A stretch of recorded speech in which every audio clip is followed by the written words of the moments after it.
नरसिंहगढ़ कृषि उपज मंडी में लगातार किसान हो रहे हैं परेशान। गुरुवार लगभग 12 बजे के बाद गेहूं खरीदी में व्यापारियों द्वारा नीलाम बोली दाम कम लगाए जाने को लेकर किसानों में आक्रोश फैल गया और किसानों ने अपनी फसल को बेचने से मना कर दिया।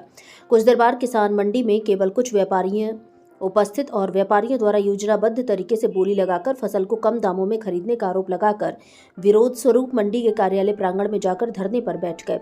किसानों को एकत्रित देख मंडी सचिव दयाराम भारती भी वहां से चले गए। लगभग 3 घंटे चले इस हंगामे के मध्य व्यापारियों ने पुनः बोली लगाकर मंडी चालू करने का प्रयास किया तो आक्रोशित किसानों ने तत्काल जाकर बोली बंद करवा दी।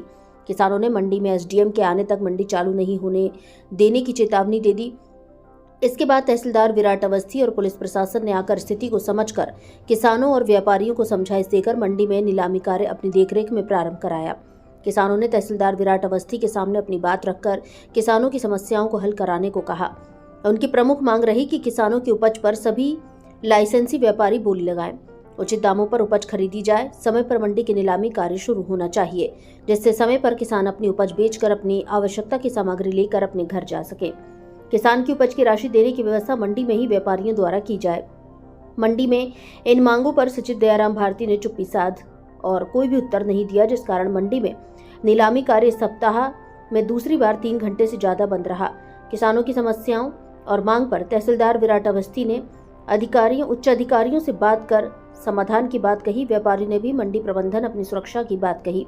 उन्होंने कहा कि जब हम दोबारा उपज पर बोली लगाने गए तो किसानों ने विरोध कर अपनी उपज बेचने से मना कर दिया। ऐसी परिस्थिति में जिससे मंडी में सप्ताह लगातार हंगामा हो रहा है, व्यापारी भी अपने को असुरक्षित महसूस कर रहे हैं।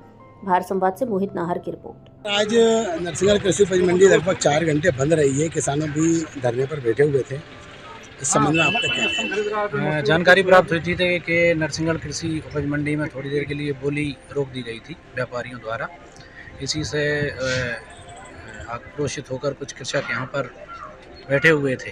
तो जैसे ही जानकारी मिली हम आए और किसानों को समझाइश देकर अपनी जो ट्रालियाँ ट्रैक्टर हैं उन पर भेजा गया और व्यापारियों को बुलाकर नीलामी चालू करवाई गई। नीलामी अभी विधिवत जारी है।